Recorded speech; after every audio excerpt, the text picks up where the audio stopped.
8 মাস হয়েছে, আজ পর্যন্ত আমাদের দেশে সাইবার সিকিউরিটি অ্যাক্টটা কি বাতিল করেছে ইউনূস সরকার? উল্টা বিশেষজ্ঞ বিদেশ থেকে ডেকে এনে সেই নতুন আইনটা 20 বার নাকি সংশোধন করা হয়েছে। এই যে টেকনোক্র্যাট গ্রুপ, বিদেশ থেকে বিশেষজ্ঞ এসছে না, পরামর্শক আসছে না, উপদেষ্টা পরিষদে কারা গেছে? এনজিও থেকে উপদেষ্টা পরিষদে গেছে না? আমার তো মনে হয় এরাই 5 বছর থাকতে চায়। এরা রাজনীতিবিদদেরকে আশেপাশে ভিড়তেই দিবে না। ছাত্র দল কি ভূমিকা এখন আসবে, কিন্তু আমি মনে করি খুব শক্ত ভূমিকায় তাদের পথে নামা উচিত। পুলিশ না চাইলে আপনি কিছু করতে পারবেন পল্টনে? এটা কমন সেন্স। এইটা বুঝার জন্য আপনাকে শিক্ষিত হতে হয় না, রাজনীতি করতে হয় না। অবশ্যই এখানে পুলিশের মনোসম্মতি অবশ্যই আছে। সাথে সাথে আমি বলবো, আমার যে আস্থা আমি যে ছাত্র নেতাদের উপর রেখেছিলাম তাদেরও নীরব সম্মতি আছে। আমাদের স্বরাষ্ট্র মন্ত্রণালয়ের নীরব সম্মতি আছে, অবশ্যই আছে। ছাত্রদলের পক্ষ থেকে, বিএনপির পক্ষ থেকে অলরেডি অভিযোগ করা হয়েছে যে আমরা আওয়ামী লীগকে নিষেধ করতে দিচ্ছি না অন্য পক্ষে, বা আওয়ামী লীগকে দূরে সরাচ্ছে, অন্য পক্ষে ছাত্ররা আওয়ামী লীগকে টেনে নিচ্ছে। এটা সত্যতা? আমি এটাকে এখন মানে বললাম না, জুলাইয়ের পরে তো রাজনৈতিক পট কিন্তু খুব দ্রুত পরিবর্তন হচ্ছে, বেচাকেনা হয়ে যাচ্ছে, ভাগাভাগি হয়ে যাচ্ছে। আমি মনে করি যে আমি উড়িয়ে দেব না এই অভিযোগটা, কারণ আমি একটা মানে সাধারণ মানুষ হিসেবে মনে করি পুলিশ না চাইলে, স্বরাষ্ট্র মন্ত্রণালয় না চাইলে এবং ছাত্র নেতাদের সমর্থন না থাকলে আওয়ামী লীগের সাধ্য নাই ঝটিকা মিছিল করা। কারণ আপনি তো কাউকে গ্রেফতার করেন নাই, করেছেন? আপনি শাস্তি দিয়েছেন, ওরা কেন আপনাকে ভয় পাবে? ওরা তো জানে আজকে এই যে দেখেন ডেস্টিনি গ্রুপ টাকা নিয়ে এসে আরেকটা চুরি করা একটা দল করলো, তাই না? বসুন্ধরা গ্রুপ টাকা ইনভেস্ট করছে, নিশ্চয়ই বেক্সিমকেও টাকা ইনভেস্ট করছে, এসালন টাকা ইনভেস্ট করছে। এখন আপনি যদি চোরের টাকা নিয়ে সেই চোর ডাকাতের রাজনীতি প্রতিষ্ঠা করেন, তা আপনার কি কোনো মোরাল থাকে?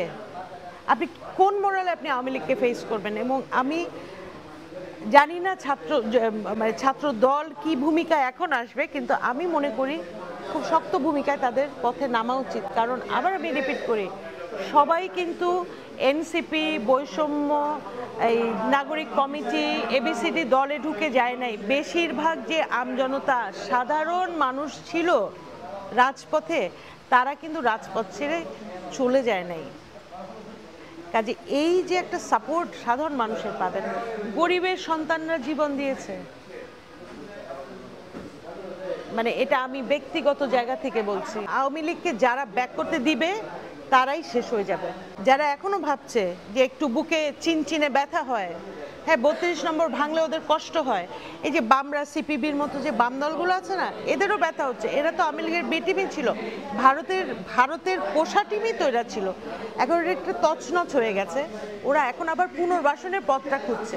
পুনর্বাসন ঠেকানোর জন্য তো আমরা আছি, কিন্তু মেইন স্ট্রিম দলগুলোকেও এখন এগিয়ে আসতে হবে। এখন যদি তারা না এই পুনর্বাসন ঠেকানোটা না আটকায়, আমার মনে হয় তারাও এই এনসিপির মতোই গণবিচ্ছিন্ন হয়ে যাবে, জনতার কাছ থেকে দূরে সরে যাবে। মেইন স্ট্রিম মিডিয়াতে কিন্তু ওই খুনি আওয়ামী লীগের হাসিনার সময় যা ছিল, এখনও কিন্তু আপনি প্রায় সেম দেখবেন। এরা এখন ডক্টর ইউনূসকে একটা মহামানবে পরিণত করতে চাচ্ছে, এবং আমি দেখছি যে ওনাকে একটা স্বৈরাচারী ব্যবস্থার ভিতরে ঠেলে দেওয়ার জন্য এদেরই চেষ্টা।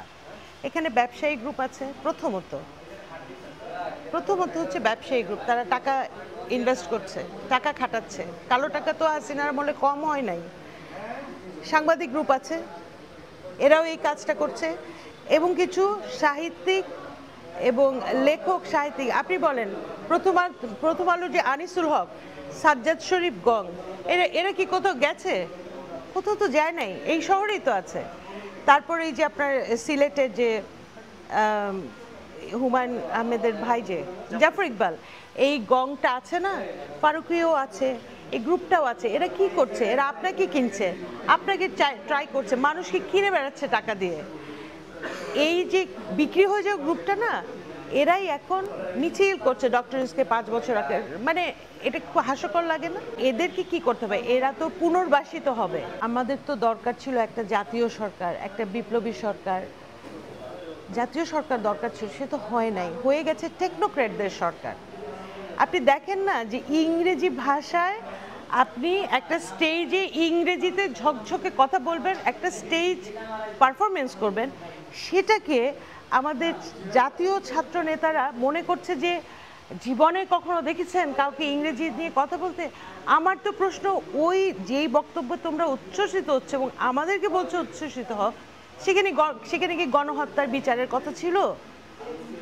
সেখানে কি একটা শহীদ পরিবারের মানে কি বলবো সম্মান স্বীকৃতির কথা ছিল? কোনো একটা হত্যাকারী কেন বাইরে ঘুরে বেড়াচ্ছে সেটার কথা ছিল? হাসিনাকে ধরে এনে বিচারের কথা ছিল? বৈষম্য বিরোধী কোনো কথা ছিল কিনা বলেন? তাহলে এই যে টেকনোক্র্যাট গ্রুপ, বিদেশ থেকে বিশেষজ্ঞ এসছে না, পরামর্শক আসছে না, তারপরে উপদেষ্টা পরিষদে কারা গেছে? এনজিও থেকে উপদেষ্টা পরিষদে গেছে না? এরা তো, আমার তো মনে হয় এরাই 5 বছর থাকতে চায়। আমার মানে অনেস্টলি স্পিকিং, এরা রাজনীতিবিদদেরকে আশেপাশে ভিড়তেই দিবে না। হাসিনা কি বলতো? হাসিনা কি বলতো?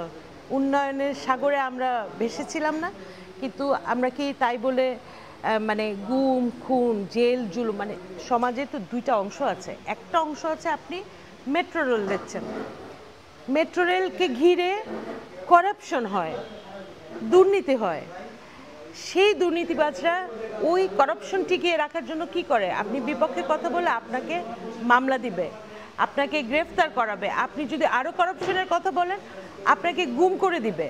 তখনই তো মানবাধিকারের লঙ্ঘনগুলো শুরু হয়। তাহলে করাপশনটাই তো আমাদের শেষ করে দেওয়ার কথা ছিল নাকি? বৈষম্য বিরোধী আন্দোলন ছিল না? তাহলে আপনি করাপশনটার মানুষ পাল্টালেন, আপনার বদলে আপনাকে আনলেন, কিন্তু করাপশনটা থাকলো। তাহলে কি আপনার এই যে এই গুম খুন হত্যা মামলা এগুলো কি থাকবে? এগুলো আবার নতুনভাবে আসবে। আপনি বলেন 8 মাস হয়েছে, আজ পর্যন্ত আমাদের দেশে সাইবার সিকিউরিটি অ্যাক্টটা কি বাতিল করেছে ইউনূস সরকার? করে নাই। উল্টা বিশেষজ্ঞ বিদেশ থেকে ডেকে এনে আমি শুনলাম 20 বার আইনটা, নতুন আইনের মানে এক হচ্ছে আইনটা বাতিল করে নাই, পুরনো আইনটা বাতিল করে নতুন সাইবার সুরক্ষা আইন বলে 2024, কত লজ্জার কথা, যেই জুলাই 24 আমাদের অহংকার, সেই জুলাই 24-এ সাইবার সুরক্ষা আইন 2024 তৈরি হয়েছে। এটা যদি আমি বলি আপনি বলবেন যে আপনি আমার দেশের ডক্টর ইউনূস সরকারের, এটা ডক্টর ইউনূস সরকার না, এটা জুলাই গণ অভ্যুত্থানের দামে কেনা সরকার। এই সরকারকে আমরা ওন করি। সেই নতুন আইনটা 20 বার নাকি সংশোধন করা হয়েছে, 20 বারের জন্য 20 বার স্টেক হোল্ডার কনসালটেশন হয়েছে। সেই কনসালটেশনে কি হয়েছে? আপনি কেন সংশোধন করবেন? আপনি এটা বাতিল করবেন? 20 বার ধরে আপনি সংশোধন করছেন, মানে আপনি চাকরি প্রলং করছেন। আপনি 20 বার 20টা সেমিনারের খরচ নিচ্ছেন, আপনি আপনার কাজের কন্ট্রাক্ট আপনি রিনিউ করছেন। আমার মামলা কেন বাতিল, আমার আইনটা কেন বাতিল করছেন না? আমি বুঝাতে পারছি? এটা একটা উদাহরণ। এবং আমি নিশ্চিত আপনি বলেন সিএমএমে, আপনি সিএমএম কোর্টে যান, লোয়ার কোর্টে যান, কোনো মিথ্যা মামলার সংখ্যা কমেছে? সিএমএম কোর্টে ঘুষ চালাচালি বন্ধ হয়েছে? হয় নাই।